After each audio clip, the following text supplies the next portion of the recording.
வீடியோக்குள்ளே போகிறதுக்கு முன்னாடி நம்ம ராமச்சந்திரன் துர்கா என் யூடியூப் சேனல் சப்ஸ்கிரைப் பண்ணிக்கோங்க, பெல் பட்டனையும் கிளிக் பண்ணிக்கோங்க. மேலும் இந்த பதிவு பிடிச்சிருந்தால் லைக் பண்ணுங்கள், ஷேர் பண்ணுங்கள், கமெண்ட் பண்ணுங்கள். நன்றி.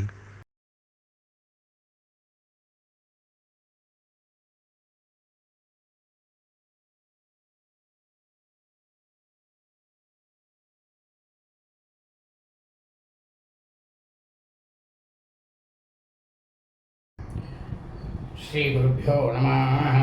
ஹரி ஓம். ஸ்ரீ மகாகணாதிபதியே நம. அனைவருக்கும் முதற்கண் கோடான கூடிய நமஸ்காரங்கள், வணக்கங்கள், வந்தனங்கள். அனைவருக்கும் அன்புகள் இருந்த இனிய ஆசீர்வாதங்கள். நமது ராமச்சந்திரன் துர்கா என்கின்ற யூடியூப் சேனலிலே வரவிருக்கும் தமிழ் வருஷம் விஸ்வாவசு வருஷத்தில் மாசி மாதத்தில் நவகிரகங்களிலேயே தர்மமானாகவும் நீதிமானாகவும் நாம் செய்த பாப்ப புண்ணியங்களுக்கு ஏற்ப கர்ம பலனை கொடுக்கக்கூடியவராக இருக்கக்கூடிய சனீஸ்வர பகவான் கும்பராசியிலிருந்து மீனராசிக்கு பயிற்சியாகிறார். அவர் மீனராசியில் அமர்ந்து கொண்டு 2.5 வருட காலங்களுக்கு மகர ராசி மீன்பர்களுக்கு என்ன பலனை கொடுக்கப் போகிறார் என்பதை பற்றிய முழு விளக்கம்தான் இன்றைய வீடியோ பிரிவு. ஆகவே மகர ராசி மீன்பர்கள் அனைவரும் இந்த வீடியோ பதிவினை ஆரம்பம் முதல் கடைசி வரை முழுவதுமாக பார்க்க வேண்டுமாய் அன்புடன் கேட்டுக்கொள்கின்றேன். விஸ்வாவசு தமிழ் வருஷம் 5126, ஆங்கில வருஷம் 2026 2028, சனி பயிற்சி பலன்கள் 2026 2028. நமது சேனலில் இன்றைய பதிவானது வரவிருக்கும் விஸ்வாவசு தமிழ் வருஷம் மாசி மாதம் 22/11/5126 நாள் 6/3/2026 வெள்ளிக்கிழமை என்று சரியாக காலை 8:26 நவக்கிரகங்களிலேயே தர்மவானாகவும் நீதிமானாகவும் கர்மபலனை கொடுக்கக்கூடியவருமாக இருக்கக்கூடிய சனீஸ்வர பகவான் கும்பராசியிலிருந்து மீனராசிக்கு பயிற்சியாகிறார். இவர் மீனராசியில் 2.5 வருட காலம் அமர்ந்து கொண்டு மகர ராசி மெய்யன்பர்களுக்கு என்ன பலனை கொடுக்கப் போகிறார் என்பதை பற்றிய முழு விளக்கம்தான் இந்த வீடியோ பதிவு. ஆகவே மகர ராசி மெய்யன்பர்கள் அனைவரும் இந்த வீடியோ பதிவினை ஆரம்பம் முதல் கடைசி வரை முழுவதுமாக பார்த்து அதன் பிரகாரம் அந்த 2.5 வருட காலம் தாங்கள் அனைவரும் தங்களது வாழ்க்கையை கடைபிடித்துக் கொண்டு மிக மிக க்ஷேமமாக இருக்க வேண்டுமாய் அன்புடன் கேட்டுக்கொள்கின்றேன். ஸ்ரீராமதேவ். மகர ராசி மெய்யன்பர்களே, இந்த சனீஸ்வர பகவான் நிழலாக இருக்கக்கூடிய சாயா என்பவருக்கும் சூரிய பகவானுக்கும் பிறந்த புதல்வன். இவர் சாயாவுக்கு பிறந்ததினால்தான் நிழலுக்கு பிறந்த இருக்கும். அந்த பட்சத்தில் இவர் நமக்கு 100% பாப்பி கிரகமாகவே இருக்கிறார். ஆனால் இவர் பிறந்தது நிழலுக்குத்தான். ஆனால் ரொம்ப ரொம்ப நல்லவர்.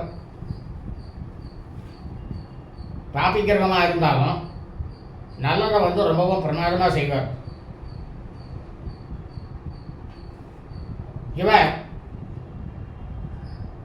எந்த ராசியில் அமர்ந்திருக்கின்றாரோ அந்த ராசியிலிருந்து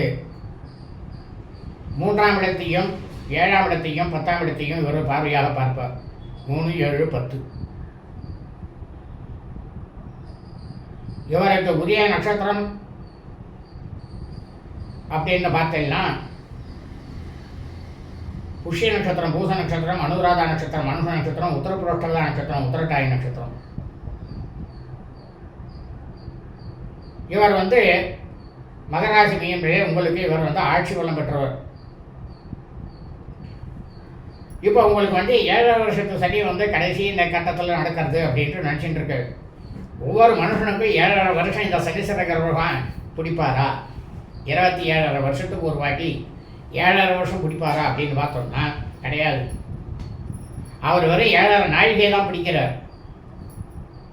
7.5 நாழிகைங்கிறது வெறும் 3 மணி நேரம். இந்த 7.5 வருஷத்தில் அந்த 3 மணி நேரம் எண்ணிக்கைங்கிறது நமக்கு தெரியாது, அவ்வளவுதான்.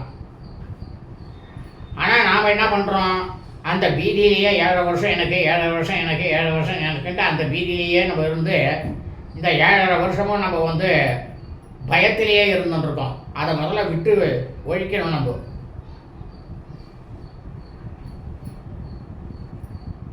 நம்மளை வந்து ஆட்டிப்படுத்திட்டு இருக்கு என்னன்னாக்கா வெறும் பயம் மட்டும்தான். ஆனால் மகர ராசி மெய்யன்பர்களே, உங்களுடைய ராசிக்கு அவர் ஆட்சி பலமாக இருப்பதினால் உங்களுக்கு 7.5 சனியாக இருந்தாலும் சரி, இவர் வந்து அர்த்தாஷ்டமம் 4ஆம் இடத்துல அமர்ந்திருந்தாலும் சரி, எல்லா அஷ்டமஸ்தானத்தில் இவர் அமர்ந்திருந்தாலும் சரி, இவருடைய பார்வை வேறு எங்கேனா அமர்ந்திருந்து உங்களுடைய ராசியில் மகர ராசிக்கு 3, 7, 10 ஆகிய பார்வைப்பட்டாலும் சரி, உங்களுக்கு எப்பேற்பட்ட பிரச்சனையாக இருந்தாலும் ஓரளவுக்கு சாந்தப்படுத்தி கண்டிப்பாக செய்வார். வெறும் 60% மட்டும்தான் துன்பத்தை கொடுப்பார். மீதி 40% உங்களுக்கு நல்லதை செய்வார். ஏன்னா அவர் ஆட்சி பலம் பெற்ற வீடு. மகராசி மெய்யன்பர்களே, உங்களது ராசியில் அடங்கி இருக்கும் நட்சத்திரங்கள் உத்தராஷாட நட்சத்திரம், உத்தராட நட்சத்திரம் 2, 3, 4 பாதங்கள், சிரவண நட்சத்திரம், திருவோண நட்சத்திரம் 1, 2, 3, 4 பாதங்கள், சிரவிஷ்டா நட்சத்திரம், அவிட்ட நட்சத்திரம் 1, 2 ஆகிய பாதங்கள்.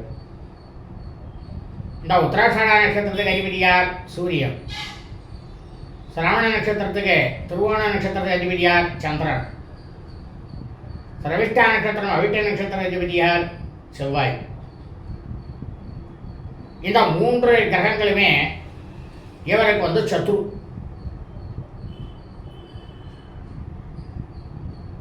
இவருக்கு சத்ருவா இருந்தாலும் எப்படி அவர் ஆட்சி பலம் பெற்ற வீடு என்ன? அதாவது நட்சத்திர அதிபதி கிரகங்கள் இவர்களுக்கு சத்ருவோ மித்ருவோ, மித்ருனா நண்பன், அதெல்லாம் கவலை கிடையாது. அந்த ராசிக்கு அதிபதி யார்? இப்போ இந்த ராசிக்கு அதிபதி யார்? சனி. அவரே அங்கே ஆட்சி பலம் பெற்றவர்.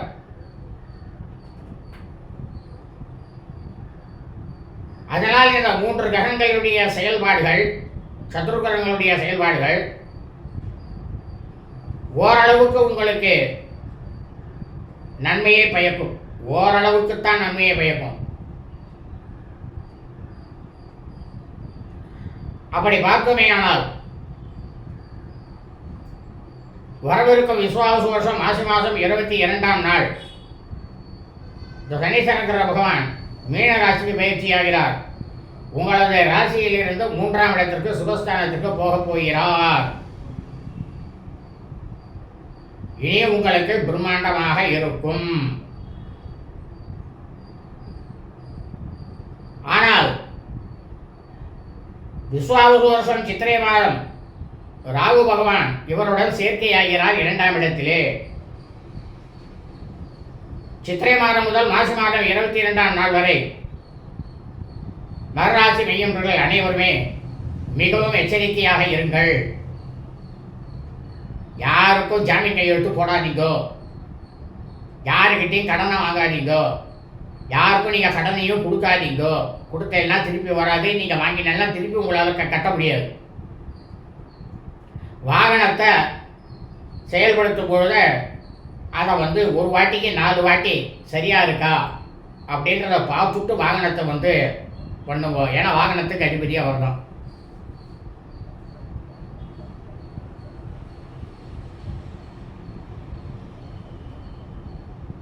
ஆனால் சுகஸ்தானத்துக்கு போய் உட்காந்துட்டு மாசி மாதத்துக்கு அப்புறம் உங்களுக்கு ரொம்ப நல்லா இருக்கும்.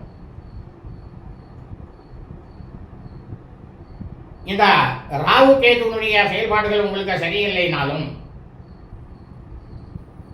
குரு பகவான் உங்களுக்கு பிரமாதமாக இருக்கார். மகர ராசி மெய்யன்பர்களே, குரு பகவான் உங்களுக்கு 6ஆம் இடத்திற்கு போகிறார். அதனால உங்களுக்கு வந்து என்னன்னாக்கா அவர் வந்து தன்னுடைய 9ஆம் பார்வையா கும்பராசி 2ஆம் இடத்தை பார்க்க போகிறார், தனஸ்தானத்தை. ஆனாலும் உங்களுக்கு வந்து ஓரளவுக்கு நல்லா இருக்கும். இந்த சித்திரை மாதத்துல மாசி மாதம் வரைக்கும் அவரும் சித்திரை மாதம் தான் பயிற்சியார். ஆனால் இந்த சனீஸ்வர பகவான் உங்களுக்கு யோகத்தை கொடுக்கும் காலமாக மாசி மாதம் முதல் கீழக வருஷம் வரை பிரமாதமாக உங்களுக்கு இருக்கும். ஏன்னா ஆட்சி பலம் அவர் தான், அவர் சொல்கிறது தான் நடக்கும், மற்றது எதுவும் அவ்வளோதான் நடக்காது.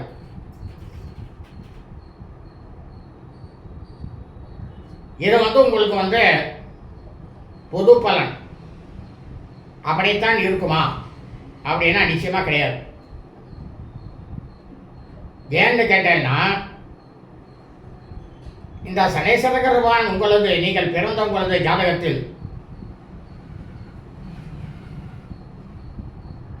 இவர் ஆட்சி பலமாகவோ அல்லது நட்பு கிரகமாக இருக்கக்கூடிய வீட்டிலோ அல்லது இவர் உச்சமாகவோ இருப்பாரே ஆனாலும், அல்லது இந்த சனீஸ்வர பகவானுக்கு உரிய நட்சத்திரமாக இருக்கக்கூடிய புஷ்ய நட்சத்திரம், பூச நட்சத்திரம், அனுராதா நட்சத்திரம், மனுஷ நட்சத்திரம், உத்தரப்புரோட்டா நட்சத்திரம், உத்தரட்டாய் நட்சத்திரம் ஆகிய நட்சத்திரங்கள் இவர் அமர்ந்திருந்தாலும், அல்ல இந்த சனீஸ்வர பகவானுக்கு மித்ரு கிரகங்களாக இருக்கக்கூடிய, அதாவது நண்பனாக கிரகமாக இருக்கக்கூடிய புத பகவான், அவருக்குரிய நட்சத்திரமானது ஆசிலேஷா நட்சத்திரம், ஆயில்ய நட்சத்திரம், ஜேஷ்டா நட்சத்திரம், ரேவதி நட்சத்திரம் ஆகிய நட்சத்திரங்கள் இந்த சனீஸ்வர பகவான் அமர்ந்திருந்தாலும், இவருக்கு மித்ருக்கிரமாக இருக்கக்கூடிய சுக்கிர பகவான், அவருக்கு உரிய நட்சத்திரமானது அபபரணி நட்சத்திரம், பரணி நட்சத்திரம், பூர்வபூர்ணி நட்சத்திரம், பூர்வாஷாடா நட்சத்திரம் ஆகிய நட்சத்திரங்களில் இவர் அமர்ந்திருந்தாலும், அல்லது இவர் உங்களது ஜாதகத்தில் அமர்ந்திருக்கும் இடத்திலிருந்து இவருடைய பார்வையானது 3ஆம் இடத்திலோ அல்லது 7ஆம் இடத்திலோ அல்லது 10ஆம் இடத்திலோ இந்த மித்ருக்கிரகங்களாக இருக்கக்கூடிய புதன், சுக்கிரன் ஆகியோர்கள் இருந்தாலும், அல்லது இந்த சனீஸ்வர பகவானுடன் இந்த புத பகவானும் சுக்கிர பகவானும் சேர்க்கை பெற்று இருந்தாலும், வரவிருக்கக்கூடிய இந்த சனி பெயர்ச்சியானது 2.5 வருஷம் உங்களுக்கு நிச்சயமாக கண்டிப்பாக சுகத்தை தான் கொடுக்கும். அதில் எவ்வித சந்தேகமும் இல்லை.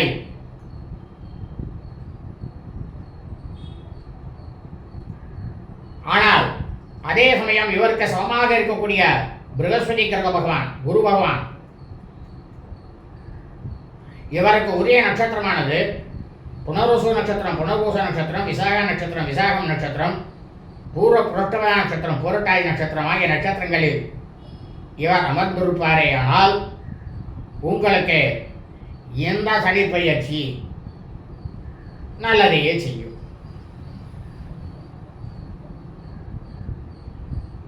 ஆனால் அதே சமயம் உங்களது ஜாதகத்தில் அமர்ந்திருக்கும் சனீஸ்வர பகவான் அமர்ந்திருக்கும் இடத்திலிருந்து இவருடைய பார்வையானது 3, 7, 10ஆம் இடத்தில் இந்த பிரகஸ்பதி பகவான், குரு பகவான் இருந்தாலும், அல்லது சனீஸ்வர பகவானோட குரு பகவான் இருந்தாலும் பிரம்மஹத்தி தோஷம். அப்போ இந்த சனி பயிற்சி உங்களுக்கு ஓரளவுக்கு சற்று சரிவைத்தான் தரும்.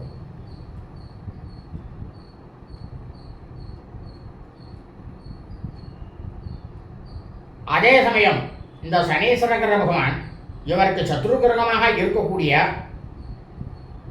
சூரிய பகவான், அவருக்கு உரிய நட்சத்திரமானது கிருத்திகை நட்சத்திரம், கிருத்திகா நட்சத்திரம், உத்தரபல்குனி நட்சத்திரம், உத்தரம் நட்சத்திரம், உத்தராஷாடா நட்சத்திரம், உத்தராட நட்சத்திரம் ஆகிய நட்சத்திரங்களில் இவர் அமர்ந்திருந்தாலும், அல்லது சந்திர பகவான், சந்திரனுக்கு உரிய நட்சத்திரமானது ரோகிணி நட்சத்திரம், அஸ்த நட்சத்திரம், சிரவண நட்சத்திரம், திருவோண நட்சத்திரம் ஆகிய நட்சத்திரங்களில் இவர் அமர்ந்திருந்தாலும், அல்லது இவருக்கு சத்ருவாக இருக்கக்கூடிய அங்காரக கிரகம், அவருக்கு உரிய நட்சத்திரமானது மிருகசீரிஷ நட்சத்திரம், சித்ரா நட்சத்திரம், சிரவிஷ்டா நட்சத்திரம், அவிட்ட நட்சத்திரம் ஆகிய நட்சத்திரங்களில் இவர் அமர்ந்திருந்தாலும், ஆனால் இந்த ராசியில் அமர்ந்திருக்கார். இவர் ஆட்சி பலம் பெற்றவர். மகர ராசி என்பர்களே, உங்களுக்கு இவர் ஆட்சி இதிலேயே அவர் அமர்ந்திருப்பாரே ஆனால் இந்த சத்ரு கிரகங்களாக இருக்கக்கூடிய இவர்களுடைய செயல்பாடுகள் அவ்வளவு தூரம் நிச்சயமாக எடுபடாது. ஆனா கண்டிப்பாக நடக்கும், நடக்காமல் இருக்காது. ஏதாவது ஒரு விபரீதம் நடக்கும். அப்படி நடந்தால் அது வந்ததும் தெரியாது, போனதும் தெரியாது. அதிகமாக தொல்லை இருக்காது. ஆனால் இதே சனீஸ்வர கிரக பகவான், நிழல் கிரகங்களாக இருக்கக்கூடிய ராகு பகவான், அவருக்கு உரிய நட்சத்திரமானது ஆருத்ரா நட்சத்திரம், திருவாதிரை நட்சத்திரம், சுவாதி நட்சத்திரம் மற்றும் சரபஷ நட்சத்திரம், சதய நட்சத்திரம். இந்த நட்சத்திரங்களில் அவர் அமர்ந்திருந்தாலும், சதய நட்சத்திரம் கும்பராசி, அதுவும் ஆட்சி பலம் பெற்ற வீடுதான்.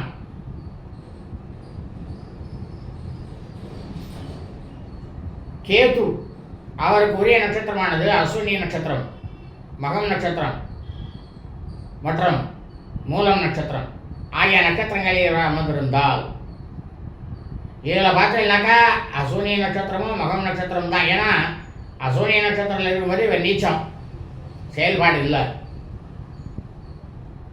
ஆனால் அதே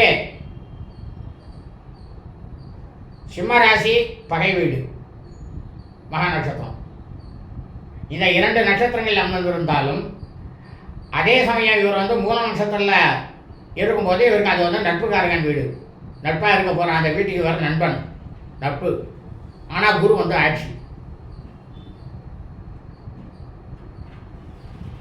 அப்போ என்ன ஆகும் உங்களுக்கு? ஓரளவுக்கு,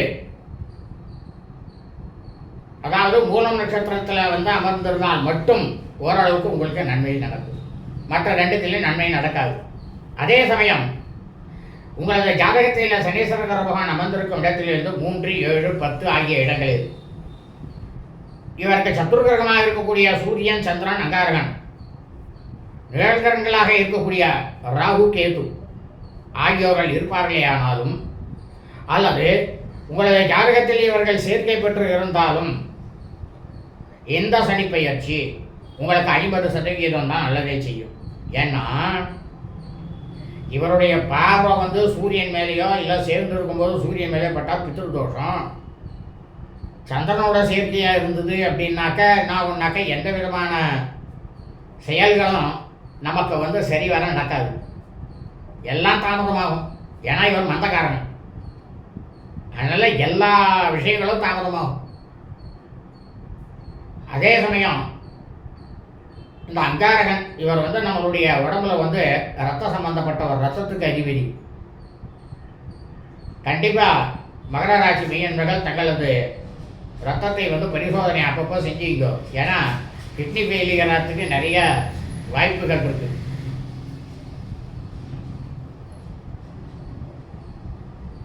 அதே சமயம் நிழல் கிரகங்கள் ராகு, சனி சேர்க்கை இருக்கவே கூடாது. அதே சனியோட கேது சேர்ந்திருந்தாலும் சரி, இவருடைய சனியுடைய பார்வை கேது மேலே பட்டாலும் சரி, பிரம்மகத்தி தோஷம். அப்போ நமக்கு வந்து எதுவும் நடக்காது. பிரம்மகத்தி தோஷம்னால என்னன்னா, எதுலேயும் ஒரு ஈடுபாடு இருக்காது அந்த மனுஷனுக்கு. பிரம்மகத்தி தோஷம் இருக்கிறவளை பார்த்தாலே தெரிஞ்சிடும், கரெக்டாக முகத்தை பார்த்த உடனே கண்டுபிடிச்சிடலாம்.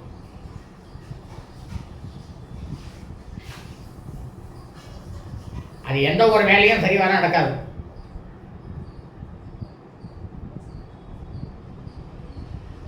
ஆனால் மகர ராசி மெய்யன்பர்களே, இந்த சனி பெயர்ச்சி உங்களுக்கு சுகஸ்தானத்தில் நன்றாக இருந்தாலும் உங்களுக்கு பிறந்திருக்கும் குழந்தைகள், அதாவது பெண் குழந்தைகளை விட்டுடுங்க. ஏன்னா பெண் குழந்தைகளை பொறுத்த வரைக்கும் அது அவளோட சரி.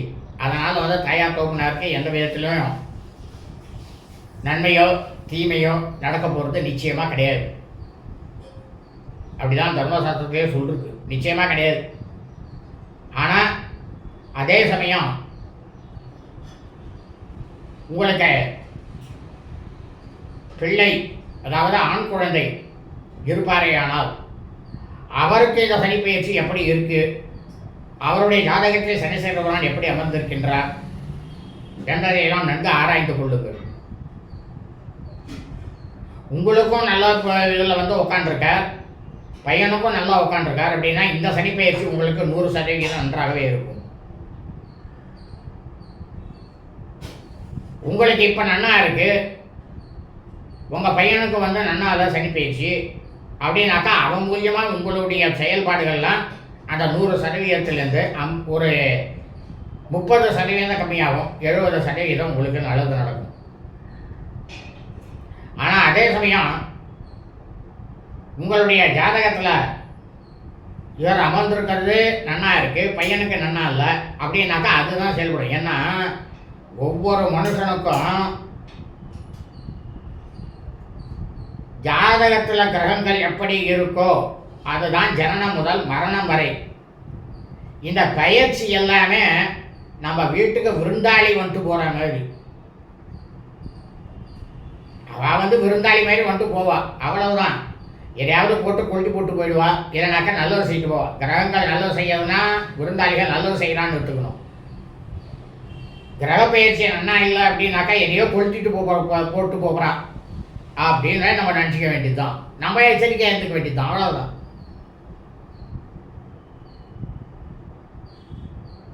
ஆனால் ஜனனகாலம் தான் ரொம்ப ரொம்ப முக்கியம். அந்த ஜாதகம் தான் ரொம்ப முக்கியம். அதில் எப்படி இருக்குது எல்லா கிரகங்களும் அதை பார்த்துட்டு அதுக்கு ஏற்ற மாதிரி உடனடியாக நீங்கள் வந்து செஞ்சிடணும். அதே சமயம் உங்களுக்கும் நன்னா இல்லை ஜாதகத்தில் சனீஸ்வர பகவான், இவருக்கும் வந்து ஜனன காலத்தில் பையனுக்கும் நன்னா இல்லை. ஆனால் 2 பேருக்கும் இந்த சனி பயிற்சி நன்னா இருக்கு அப்படின்னா உங்களுக்கு பலன் 50% தான் கிடைக்கும். அதுக்கு மேலே கிடைக்கிறதுக்கு வாய்ப்பு இல்லை. சரி, இதுக்கு என்ன தீர்வு? அதாவது 5 வயதிற்குள் இருந்தாலும் சரி, அல்ல 3 வயதுக்கு மேல் உங்களுக்கு வந்து ஜாதகத்தை பார்த்துட்டு அதை தெரிஞ்சுடுச்சு அப்படின்னா உடனடியாக வேதம் படித்த பண்டிதர் வைதிகர், அதாவது இந்த நவகிரகங்களை பற்றி நன்றாக தெரிந்திருக்க வேண்டும். அவரை தங்களது கிரகங்களுக்கு இல்லங்களுக்கு அழைத்து நவகிரகமத்தை நாம் ஜனனம் எடுத்தது முதல் மரணம் வரையில் ஒரு முறை செய்தால் போதும், அடிக்கடி செய்யக்கூடாது. ஒரே ஒரு முறை செஞ்சுட்டு அதில் நம்பிக்கை வச்சிடணும்.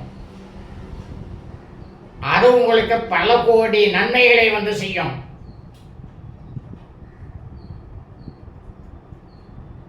நிஜமா கண்டிப்பா செய்யும். ஏன்னா சத்தியத்துக்கு கட்டுப்பட்டவர் கண்டிப்பா செய்வார். அது எந்த கிரகமாக இருந்தாலும் சரி, எல்லா கிரகமுமே சத்தியத்துக்கு கட்டுப்பட்டது. அந்த நவகிரகோமத்தை செய்து எறும்பு வானல் ஒன்று வாங்கிக்கிங்கோ. அதில் முழுக்கவும் நல்லெண்ணெயை விட்டுட்டு உங்களுடைய முகத்தை பார்த்துட்டு பிராமணனுக்கு அதை தானமாக கொடுங்கோ. அப்படி பிராமணா வந்து தானமாக வாங்கிக்கல அப்படின்னாக்கா உங்கள் அருகாமையில் உள்ள நவகிரக கோவிலுக்கு போயிட்டு சனீஸ்வர பகவானுக்கு முன்னால் அந்த இரும்பு வானல் எண்ணெயோடு வச்சுட்டு திரியை போட்டு அந்த வழக்கை இழுத்துட்டு அப்படியே அவரை பிரதட்சணம் பண்ணிவிட்டு நவகிரகத்தை பிரதட்சணம் பண்ணிவிட்டு நேராக வீட்டுக்கு வந்துடுங்க. ரொம்ப ரொம்ப சௌகரியமாக இருக்கும் உங்களுக்கு. ஒவ்வொரு சனிக்கிழமையும் மகர ராசி மெய்யன்றர்களே எண்ணெய் தேய்த்து குளிங்க, நல்லெண்ணெய் தேய்த்து குளிங்க. கருப்பு எள்ளு பொடி பண்ணி வச்சுக்கோ. பச்சரிசியில் சாதத்தை செஞ்சு அந்த பொடியை வந்து அதில் போட்டு தாளிப்பு போட்டு ஒரு உருண்டையாக உருட்டி கருத்தாலே கொண்டு போய் காக்காய்க்கு வைக்கும். ஏன்னா அவர் எள்ளு சாப்பிட்டாதான் அவர் வந்து அந்த அவ்வளவு திருப்தியானதான் சனீஸ்வரன் பகவான். இதெல்லாம் எளிய விஷயம்தான். ஆக மகர ராசி மெய்யன்றர்களே, இவை அனைத்தும் பொது பலனாக உங்களுக்கு சொல்லியிருக்கின்றேன். இந்த சனிப்பெயர்ச்சி பொது பலன்களாக 12 ராசிக்காரர்களுக்கு முழுவதுமாக சொல்லி முடித்துவிட்டு அதன் பிறகு 5 வீடியோக்கள் அனைவரும் என்ன செய்ய வேண்டும் இந்த சனிப்பெயர்ச்சியில் என்பதை பற்றி 5 வீடியோக்கள் போடுகின்றேன். அந்த 5 வீடியோக்களையும் தயவு செய்து பார்த்து அதன் பிரகாரம் தங்களது வாழ்க்கையை கடைபிடித்துக் கொண்டு சாட்சாத் ஸ்ரீ சனீஸ்வரர் பகவானுடைய பரிபூர்ண கிருபா கடாட்சத்தையும் பரிபூர்ண ஆசையும் பெற்று தாங்களும் தங்களது குடும்பத்தை சார்ந்தவர்களும் மிக மிக மிக மிக க்ஷேமமாகவும் சௌக்கியமாகவும் சகல ஐஸ்வர்யத்துடனும் இருக்க வேண்டுமாய் அன்புடன் கேட்டுக்கொள்கின்றேன். லோகாः சமஸ்தாः சுகினோ பவந்து. சுபம் அஸ்து. ததாஸ்து.